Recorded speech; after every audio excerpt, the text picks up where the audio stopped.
Top 5 fits for USF after the firing of Jeff Scott. This search has gotten interesting in various corners of the college football gossip mill because there are some boosters that are friends with John Gruden, and John Gruden goes to USF games all the time, basketball and all that. And there's some thought that they're going to, tell John Gruden that the job is his to have. And given his current situation of trying to get uncanceled, this is kind of the only way they would ever get John Gruden to come to USF. But I don't have him on this list because John Gruden has never once walked into a high school and said, I would like you to come to play here. And I don't know if he has that kind of juice anymore. Tennessee fans used to think so. Yeah, and again, but they never did. They never went down that road. So I'm leaving John Gruden off this list. Number 5, Scott Frost. Now, I don't think that he'll be a head coach next year, but he won 90 miles away in Orlando, did well there, seemed to like living in Florida. So, why not give it a try with USF, go back to the American, try to get back on the track. The offensive system works when you have the right people in it. But I do think that Scott Frost might be a prime name for the Nick Saban School for Rehabilitation of Coaches next year as well, because they might lose their offensive coordinator. Bill O'Brien, is a name for a lot of these jobs. But I think Scott Frost is a fit at USF. What did he do at UCF that a bunch of other people haven't really done? That's true. I mean, you got Gus Malzahn, who's won 16 games in 2 years. Got 7 wins right now, won 9 last year. Josh Heupel won 10 games, won 12 games, then won 6 before leaving. Scott Frost won 13 games, went undefeated. George O'Leary won 12 games, 10 games, 11 games, 10 games. I mean, that's all since 2007. That's 4 different head coaches that have won 10 games or more, or in Malzahn's case, so that's 3. Malzahn needs to get there, but he won 9 last year in his first year. So, yeah, I feel like, what he did at UCF was great, but George O'Leary did it. Gus Malzahn's doing it. Josh Heupel did it. So I don't know how special that is, but it does translate to across town, or I guess not across town, Tampa versus Orlando, but across the state. Yeah, I mean, I could see him as a fit there. I just don't think that his UCF resume is as impressive when you realize the guys before him and after him did pretty much the same thing that he did. Well, he was the Golden Boy offensive coordinator at Oregon, and then, of course, he could have gotten a lot of different jobs with that UCF run. It's hard to imagine. It's gone downhill for him pretty quickly. Yeah. Number 4. This is the one you'll only see on my list because I've looked all over the internet comparing lists and all that, and I'm saying Graham Harrell, and here's why. He was almost the coach at Louisiana Tech last year, and I think he's going to be a head coach somewhere someday. He runs an offensive system that everybody seems to enjoy. He's done a really good job at West Virginia on offense, despite the fact that team is not very good. The offense is not the problem. I think, and he's probably not on this list because West Virginia is struggling right now, but I don't think that's for any fault of Graham Harrell. I think this is, if you're going to go the young coordinator route, this is a very interesting way you could go if you're a USF. But, again, I'm the only person who's saying this. I just think it's a fit for them, and he would do a good job. And I think he's going to be a good head coach somewhere. He's got it in his blood. He's now about to be possibly a part of another staff that might be torn apart like he was at the end of his time at USC. He's kind of like always been, and, he is pretty good. He's very talented. Got a nice resume. I'd love it for him. Like him, Texas kid. Ennis, Texas, would love that for him. But that's a nice, intriguing, off-the-radar type of name. Yeah, to be clear, I'm not dismissing Scott Frost as a possibility. Yeah. You got to show me more than a couple UCF's years. But with Graham, I think he's just not a hot name right now. Yeah. I mean, that's the thing is there's just no heat to his name. And I'd love for it to be. I mean, his wife is a sweetheart. I think she's a wonderful woman, and would love for her to be able to, see him go be a head coach, knowing her growing up. But Yeah, it's just been a weird situation these last couple of years with just being on staffs that are in limbo, basically. And I don't think that's really allowed him to really gain much traction and really get any momentum built up. And as a result, you just kind of forget about like if West Virginia didn't come calling last year, where is he right now?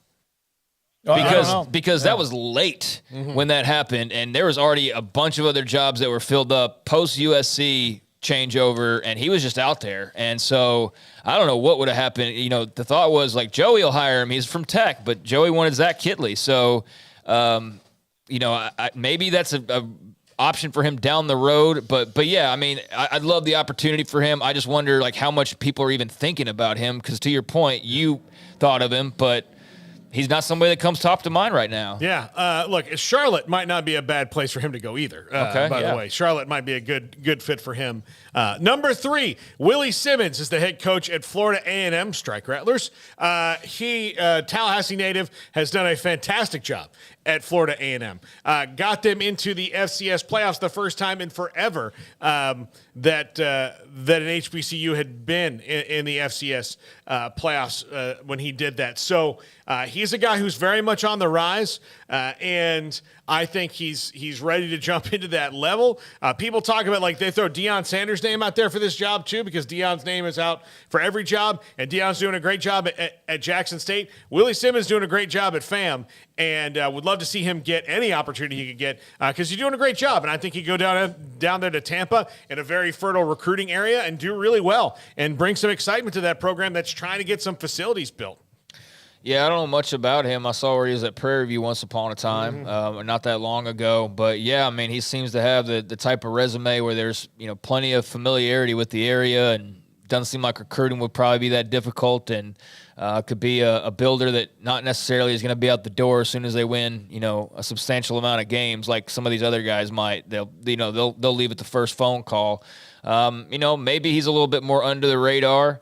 I don't know, and could possibly settle in for a little bit, because that seems like what they could really use is somebody to come there, have some success, and just stick around for a little while to help build the thing up. But yeah, that's an intriguing name that I'll have to keep an eye on. Yeah. Number 2, JAJUAN Sneider, who is the running backs coach at Penn State, longtime Tampa area high school coach at a couple different spots, knows the area recruiting well. And again, this would be an assistant hire, probably outside the box, but is a Tampa guy, knows the area really well, could probably recruit it really well, really good relationships with the high schools down there. Tampa is the arguably second best place to recruit in the state of Florida. Miami obviously is number 1, and you could argue that maybe Fort Lauderdale is number 2 or that, but Tampa is a great, very fertile recruiting ground, and this could be a good fit. Again, he's a Tampa guy. Tampa people seem to really love Tampa. I lived there for a couple years. I still really like it a lot. So maybe getting him back as a proving ground for him to be a Power 5 head coach one day and lead them into the new area of the American Conference. This is a guy who could probably recruit the area really well. All right. Don't know much about it, but I'm looking on their roster, Pittsburgh. And the first 9 names. He's at Penn State. I thought, okay, I'm sorry. Well, that made no sense, because Pittsburgh has 3 guys from Florida in the first, so I was looking at the wrong school. Yeah. I'd like to see how many guys from Florida are on the Penn State roster. Yeah.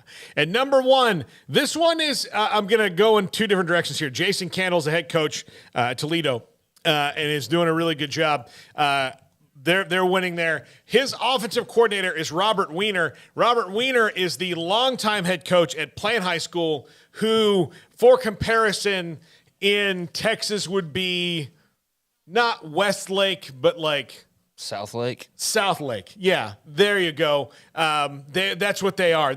He won 4 state titles there over, I think, 15, 16 years as the head coach.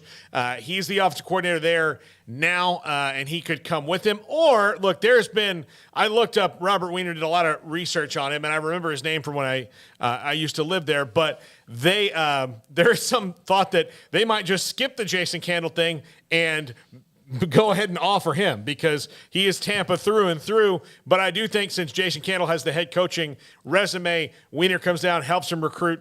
But this is an interesting one, or just taking his offensive coordinator, Robert Weiner, making him the head coach all the way around. But that is one of those kind of high school offensive coordinator, kind of a Gus Malzahn jump there, maybe, but we'll see. But I do think that this is the best fit, and that's who they really should go with. But we'll see. Not sure what they're going to do. They're trying to improve and get facilities built there at USF. They need to start winning if they want people to give them money to do that. All right, they have 4 or 5 players from Florida on the Penn State roster, which Penn State probably always does, but I think there might have been a young man from IMG Academy who's not from Florida, but IMG Academy in Florida. So I love a lot of those. Are a lot of like new names, fresh names, not the retread names.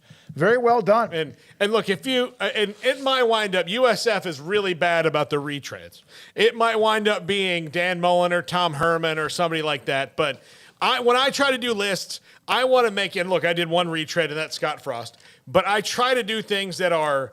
Let's think outside of what's the best fit for you right now, as opposed to, well, Tom Herman's kind of good. Maybe Let's you go should help get Tom them Herman. get their coach. I would love to work. Could Chuck Ninus hire me? Yeah. I'll work for Ninus. Plus, I feel like Tom Herman can get a better job. Yeah, exactly. Yeah. But yeah, I mean, if he's down for that, like, sure, he'd be great. But I don't know. I think he's probably holding out for like a Power 5 or a really nice non P5. But yeah, that's an interesting list and. Some stuff to chew on, definitely. From Sir Blah, Blah, Blah, Graham Harrell, greatest Saskatchewan Rough Rider quarterback ever.